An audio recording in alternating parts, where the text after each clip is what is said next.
Morning po mga kababayan ma'am sir. Good afternoon po mga kababayan ma'am sir. This is Jam, the Filipino channel ng inyong pong lingkod. So today is November 6, 2025 at tayo ngayon ang papunta dyan sa may Morgan Suite Executive Residences. Dito yan sa may Executive Residences, Florence Way, Western Bukiutan. At dadalhin natin sa may W City Center Lane sa may BGC Fort Bonifacio, Taguig po yan. Okay, so magbabalik po tayo mamaya konti pang nakuha na po natin sila. Disclaimer lamang po, ang content po natin ay kaustada at hindi ang passenger. Kaya nga naman, sakali man po na may marinig kayo, mga pangalan ng lugar, pangalan ng tao, pangalan ng organizations, government or private, man yan, ay wala pong kinalaman ng channel na ito at wala pong pinapatungkulan. At kung ang pinag-uusapan dito ay pawang dito lamang po yan sa loob at wala pong pinapatungkulan sa labas. Okay po, so yan, makinig tayo ng mga nagbabagang balita at mga talakayan habang tayo ay papunta doon sa ating pick-up area. Kaya sinabi na priority po namin yung nasa evacuation center po dahil ang sabi po niya sa akin, sila daw po ay galing ng hospital. Oo, sinabi niyo na yun kanina kagawa. Kanina po. Okay, nililinaw lamang po natin. So, yung tanong ko lang, kagawad, na ihabol ba yung picture ng bahay nila Hana na ibinigay sa inyo? Nahabol nyo ba sa lista? Yes po ma'am. Okay. Ano po po agad ma'am, pag send niya po agad ng picture, agad-agad po isinend ko rin po agad sa amin pong agency ng Bukana po ma'am. Sige, sandali lang ha. Nasa linya natin Kapitan. si Kapitan, Barangay Captain Arman Viana ng Barangay Bukana. Bukana rin, ano? Hello, Kap. Hello, Kap. Yes, ma'am. Ayan, Kap. Kap, alam niyo po ba yung nangyari dito sa ating usapan? Apo. Medyo malakas lang kasi ako na dito, ma'am. Medyo mahina yung pag- Mahina ang dating. Okay. Kap Arman, paano po ba ang sistema ng makakuha ng assistance para sa pagpapaayos ng mga bahay na totally na nasira? Ganito po yan, ma'am. Sige po. Andito po kami sa barangay ngayon, ma'am. Lahat ng nililista po namin, maliban po sa mga barangay Kagawa na Lagkikot, yung lahat po ng damage ng bahay, nag-picture po kami, sinakuha namin yung pangalan ng tao. Then, yan po ay ihatid namin sa engineering office po, ma'am. Inaayos na po namin ang mga listahan ng barangay. Okay, sige. Pero sa ngayon, ma'am, yung mga nag-evacuate, ma'am, yung unang grupo po, andito na sa barangay hall, ma'am. Andito rin taga-SWD para po sa kanilang ayuda po na matatanggap. Yun. Pero, Kapitan, tanungin ko lang, meron bang cut-off sa pagtanggap ng mga magsasubmit ng mga report, pangalan? May cut-off ba? Hello, sir? May cut-off ba, Kapitan? Sa city engineer, ay sa DSWD, paano kung gagawin ng mga nakalista? Actually, ma'am, nandito sila sa barangay hall ngayon. So, nakapalas na. O tapos, anong gagawin nila? Opo. Tapos po, pipila, tatawagan ba sila? Ano po mangyayari? Para po, ma'am. Ganito po. Pag inumpang po kami ng DSWD na papunta sila, ma'am, yung mga barangay official, ma'am, matanod namin, health worker, yung mga staff namin, ma'am, saka barangay Kagawan, i-inform po namin yung mga tao na pumunta na sila dito sa barangay hall. Para po sa ayudan. Para lahat po sila makasunod. Ayun. Pero walang Tapos, person. meron kaming gagawin ngayon, ma'am. Yung budget po namin na 5% calamity fund, gumawa na rin po kami ng resolution na para po ay magastos po namin para ipamahali po sa mga tao. Maraming salamat sa inyong pagkukusa, Kap. Wala namang mangyayaring personalan dito, Kap. Hindi po. Walang favoritism. Ako po barangay section po, ma'am.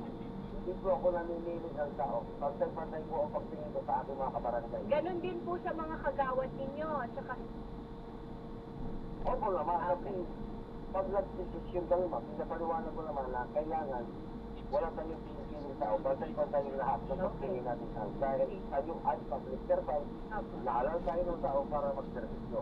sige po, Kap. Kap, ang tatawagan namin kayo ulit. Baka po pwede, may pabor lang po ako.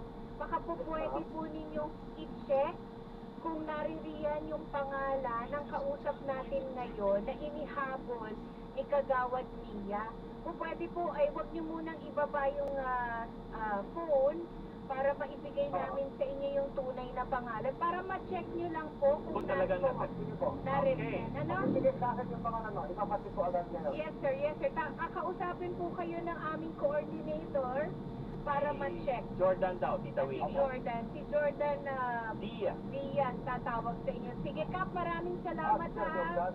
Maraming salamat po, Kapitan Arman Viana, Barangay Bukala, El Nido, Palawan. Bianya. Vianya. Oo, Bian. Thank you, Okay. Kap. Maraming Salamat. salamat. Si Kap Arman Bianya ng Barangay Bukana. Kagawad Mia, maraming salamat din po sa inyo. I-check lang po namin kung talagang na-submit na ng ang pangalan ng ating kausap. Naitapos ko po agad din lang kahapon. Ingat kayo. Thank Ingat kayo you. dyan, ma'am. Salamat po. Ayan. Si Hana, nandiyan ka pa ba? Anak. Hana, sine-check natin, ha? Papabalikan ka namin sa ilang sandali lamang kung naroon ang pangalan mo, ha? Opo, maraming salamat sa inyo. Thank you rin Maraming po. salamat sa pagkakataong makatulong. Thank you, Ate Hana po yan. Salamat sa inyo. Ng Barangay Bukana, daan po. El Nido, Palawan. Hindi ko na kasi kinalkal. Oo. Mga nakaraan. Tama. Tama na ang sisihan. Let's move forward. Kailangan lang natin malaman kung naroroon ang Yes, just to be sure lang kalista. pa. Oo, Kasi may proseso tayong susundan eh. Oh my God! It's 3:03. I'm sorry sa aming belas na susunod na. Ako to sa aming. Bye-bye po! Magandang hapon!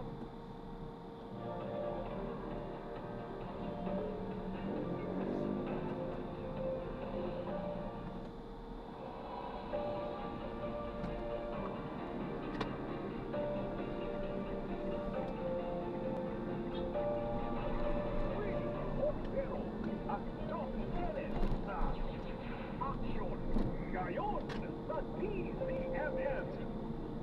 Manalangin sa alas 3 ng hapon. Pumanaw ka Jesus, subalit ang buhay ng buhay ay pumanaw para sa mga kaluluwa. At ang karagatan ng awa ay lumukso para sa sanlibutan. O bukal ng buhay, walang hanggang awa ng Diyos. Yakapin ang sangkatauhan at ipuusmong ka na ang iyong sarili para sa aming lahat. O banal na dugo at tubig na dumaloy mula sa puso ni Jesus bilang bukal ng awa para sa aming lahat. Ako ay nananalig sa iyo. Banal na Diyos, banal na busbos sa kapangyarihan, banal na walang hanggan, maawa po kayo sa amin at sa buong sansinukob. Banal na Diyos, banal na busbos sa kapangyarihan, banal na walang hanggan, maawa po kayo sa amin at sa buong sansinukob. Banal na Diyos, banal na busbos ang kapangyarihan, banal na walang hanggan, maawa po kayo sa amin at sa buong sansinukob. Amen. O Jesus, Hari ng awa, ako ay nananalig sa iyo.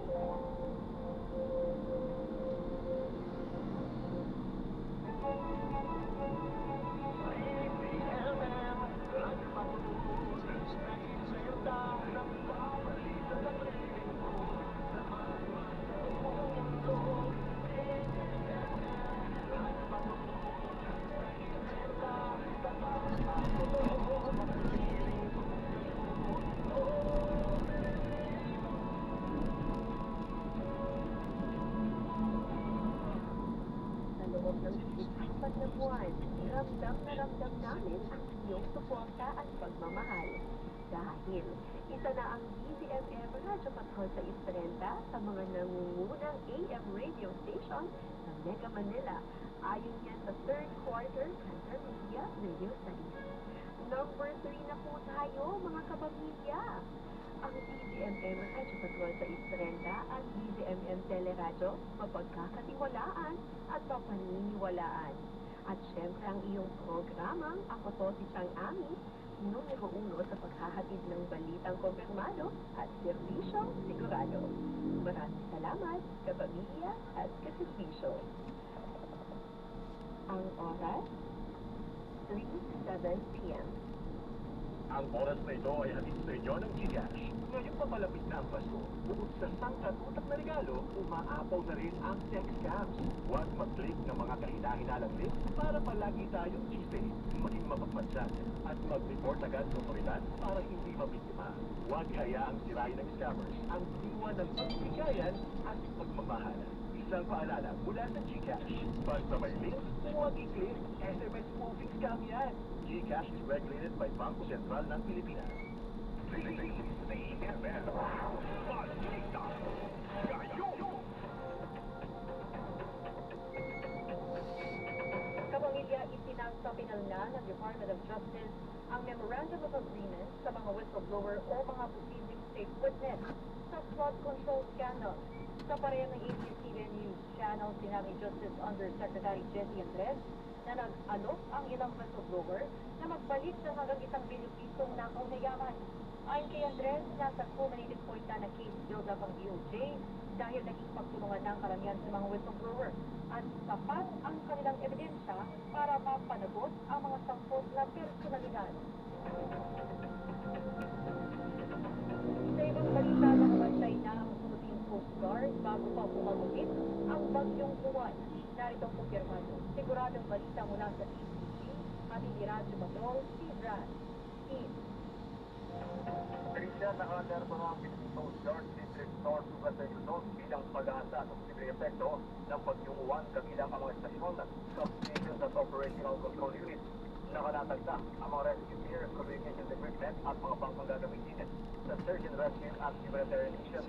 Nananatiling naka-high alert ang Coast Guard para matiyak ang kaligtasan ng mga residente sa mga baybaying lugar ng North Supervisor Luzon. Samantala, kinumpirma rin ng Philippine Coast Guard ngayong hapon na wala ng mga stranded na pasahero at barko sa mga pantalan sa buong bansa. Balik normal na rin ang operasyon ng mga fishing at shipping line matapos ang pananalasa ng bagyong Tito. Yan ang balitang kumpirmado. Sigurado, ito ang Radyo Patrol. Steve Brad, Team CMM. Maraming salamat, Steve Brad. At abangan mamaya sa headlines sa hapon. Pagdireklara ng State of National Calamity, inaprubahan ni Pangulong Marcos Jr. Napauna na nasawi sa paghagupit ng bagyong Tino, sumampa na sa 140. At cancellation case, itinampa ng BIR laban sa 3 dating opisyal ng DPWH. At yan ang mga balita, basta't may nangyari. Nakareport agad sa DZMM. Manatiling nakatutok sa DZMM, Facebook at YouTube channel. Ako po si Trisha Lito.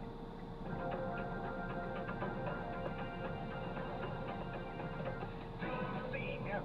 Balita. Ngayon.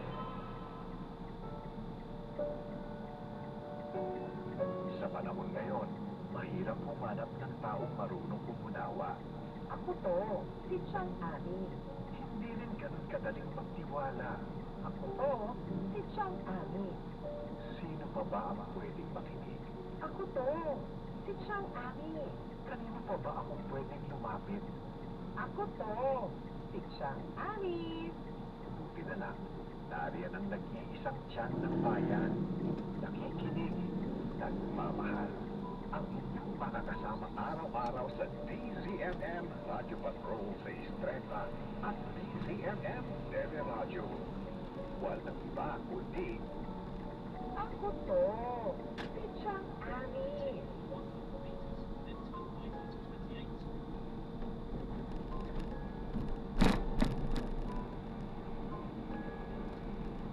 Masahin mo na lang ang speaker sa show bago kayo mag-report dito.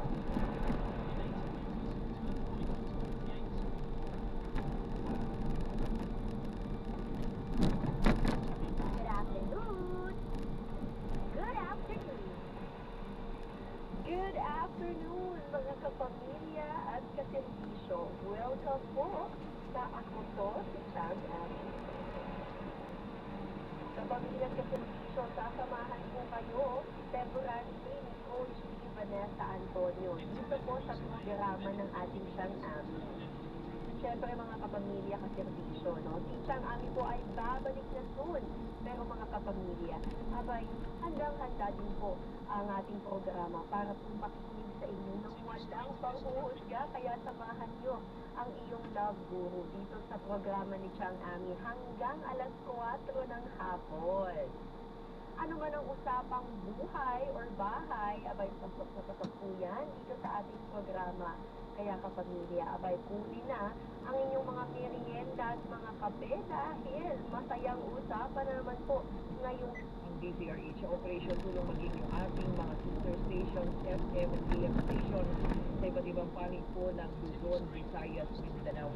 Ayan, sama-sama po tayo nga tumulong sa ating po mga kababayan. Kaya po, nakita niyo naman po yung epekto ng Bagyong Dino. Ano po, talagang dapa yung ating mga kababayan.